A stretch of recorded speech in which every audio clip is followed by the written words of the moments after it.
Someone sent me an email that Cardinal Marx had asked to be responded to. But before I read this email in response to this email from Cardinal Marx, I just wanted to read something from the Catechism, and it's 675 of the Catechism.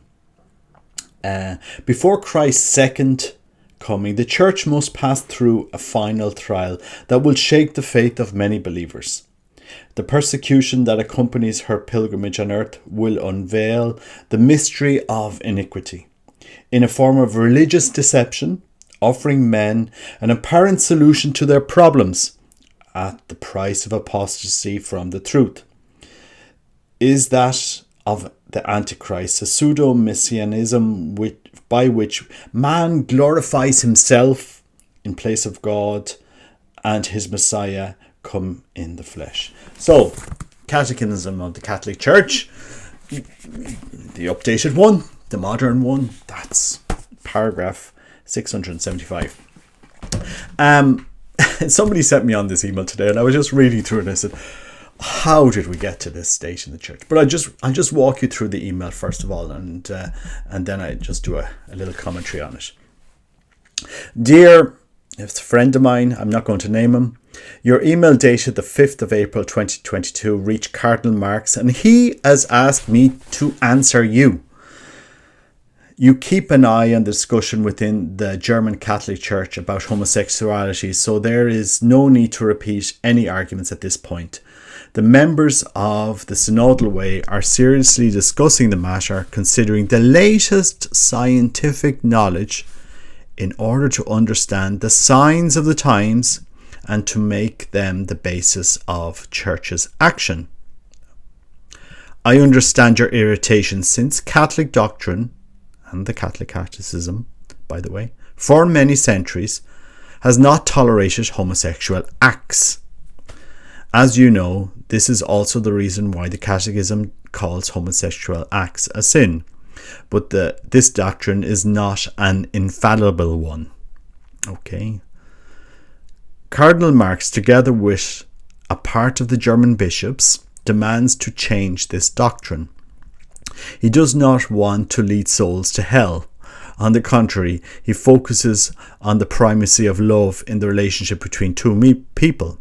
For him, sexually practiced love also belongs to this love. And he rightly asks, how can we say that this aspect is of no value? By now, no one can say that what the outcome of this discussion will be, but we need to have such respecting the opinions of other Catholic members and in responsibility before God and mankind.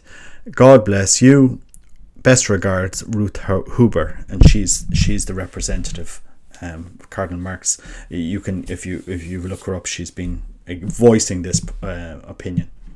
So that is the email that Cardinal Marx has asked to send to the friend of mine here in Ireland. I'm sure he'll do a video on this as well. So, legitimate question, and I just want to focus on one sentence in that letter, which I find very interesting, which is considering the latest scientific knowledge. Okay, so we're looking at changing church teaching, church doctrine, based on considering the latest scientific knowledge. Okay. So this is the logic under which the change is going to be underpinned. Latest scientific knowledge. So what happens in 10-20 years when the latest scientific knowledge says, well, look, men can't really be faithful to one wife. We must have polygamy. We should allow polygamy. The Muslims have polygamy. Why can't Catholics have polygamy? Why can't we have multiple people in our marriage? Why can't... Do you know what I mean? It could evolve that way. Who knows? Based on latest scientific knowledge. For example, there's this debate, should we lower the voting age from 18 to 16? And there's some countries have it at 18, others have it at 16, and some countries will say, well, look, the age of consent, have it at, some countries have it at 16, or have it at 18. So scientific knowledge says, well, look, the age of consent should be 16. So what happens when a 40-year-old man is only attracted to 16-year-old boys, for example? And some countries allow this and other countries don't. And the science says, well, there's nothing wrong with a 30-year-old guy or an older guy being attractive to a 16-year-old boy. This is the latest scientific knowledge. I'm just asking questions here. I'm just asking questions. Where will this logic expand to in the future that Cardinal Marx and the German bishops are pushing today? I mean, you can debate this, or we can debate this as we like. I am just asking, if you're a Catholic, we have Catholic teaching, and the Catholic Church is asking its members to live by this teaching. This is how we act as Catholics. If you do not believe in the church teaching, then just go and live somewhere else and do something else. I mean, I'm sure there's lots of other religions will, accommodate that view. I mean, there's over 30,000 Christian denominations of all shapes and sizes.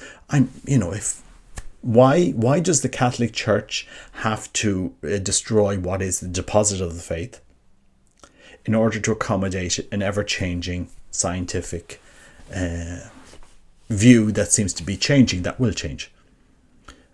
Because in 30 years it could be men can't be faithful to one wife, and we have to accommodate polygamy. We have to be, what's wrong with that? Why can't I get married to two wives? Well, look, if these two women love me and they want to marry me, why can't we do this in the Catholic Church? What's wrong with this? Really and truly, she loves me and she loves me. Muslims do this all the time. So look, what's the problem here? And I really do think the German Church has backed itself into a corner here, not having a coherent way of responding to the logic that they are using to look to change church teaching, which according to them is not infallible in this area. I mean, that's their view. I find it very, very, very interesting, the whole thing. I'm not homophobic or trying to discriminate anyone against anyone. I'm just asking, the church teaching is asking us to act in one way, and the world asks us to act in another way. This was 2,000 years ago. Christ asked his followers to act in one way, and the world asked people to act in another way. This has always been the case. We are called to act as Christians in a different way to what the world has to offer. And it seems now that all of what Christ has been asking us to act on in the last 2,000 years isn't relevant in today's society. So look, we have to change that. We have to change Christianity and Catholicism to meet the way the world the way the world is calling us to act. I'm not a theologian.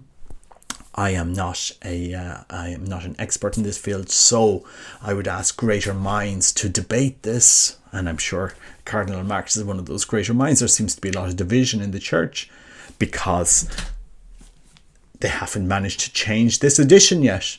It is, this is the Catholic Catechism of the Catholic Church as it stands today. And as it stands today, sexual acts are taught to be part of matrimony between man and a woman. That's the teaching of the Catholic Church today. Now, they want to change this. How are they going to manage to do this? How is the church going to manage to edit the text in this book so that all bishops follow the new edition that Cardinal Marx is proposing? That sexual acts are not meant for a man and woman. That can be between anybody, according to what scientific knowledge and progress is telling us that they are. So in 30 years, if the age of consent comes down to 15, it'll be perfectly fine for a 40-year-old guy to have sex with a 50-year-old boy or whatever. Who knows? Where science will come down on this. We don't know. So anyway, my thoughts on this. What do you think? Let me know in the comments. But I think we really are in a time of immense confusion in the Catholic Church, in incredible confusion, that we don't know what Catholic teaching is after 2,000 years. Judeo-Catholic teaching. We don't know how to know what it is or able to defend it, and instead of looking at the teaching of the Catholic Church, we're now looking at what the world is trying to offer us. The Catholic Church does not discriminate against anybody. Everybody is Christ wants to give his gospel to everybody. Christ is calling us all to be renewed in the waters of baptism. We are all called to Christ. Mercy applies to everyone.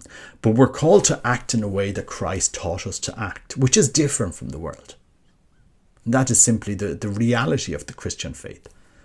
The world is always teaching us to have, you can have a career, you can have money, you can have the house, you can do this and this, and there's no room for God in the world, in the career path. God doesn't enter there. Yoga and mindfulness might, have a little appearance there, spiritual and all that, but God doesn't have any place in today's world, and it didn't have any place in the world of Christ's time. The Satan tempted Jesus. Look, I'll give you all the kingdoms of the world if you bow down before me. It's the same today. We bow down before the prince of this world, we will get the rewards of the prince of this world, which end in this world. No? So anyway, interesting discussion, interesting times. Let's see where this is going to go. This synodal process certainly seems to be drawn up to changing this. And we know Pope Francis is behind Cardinal Marx. We know this. Cardinal Marx. Pope Francis is behind Cardinal Marx because Cardinal Marx has offered his resignation. Pope Francis has refused his resignation. Pope Francis is silent on this. Pope Francis is fully embracing the position of Cardinal Marx, or hasn't said anything against it so far. And we saw that with Father James Martin as well. And as I said, I'm not against anything. I'm just trying to show that there exists a teaching of the Catholic Church and there exists the position of the world. You have to take a side.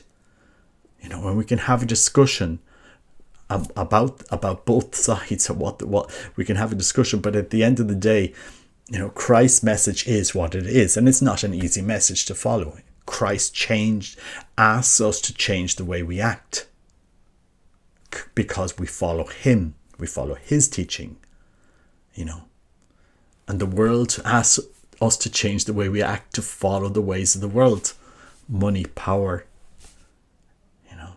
pleasure. King Herod, we saw it during the time of Christ. Should the church now just bow down to the world? It's really very, very telling how that book, The Lord of the World, seems to be playing out in these times. I think it's quite prophetic that book was even written over 100 years ago. I don't know. Anyway, God bless. Take care. Let me know what you think in the comments. Please like and share this video. Take care. Bye bye.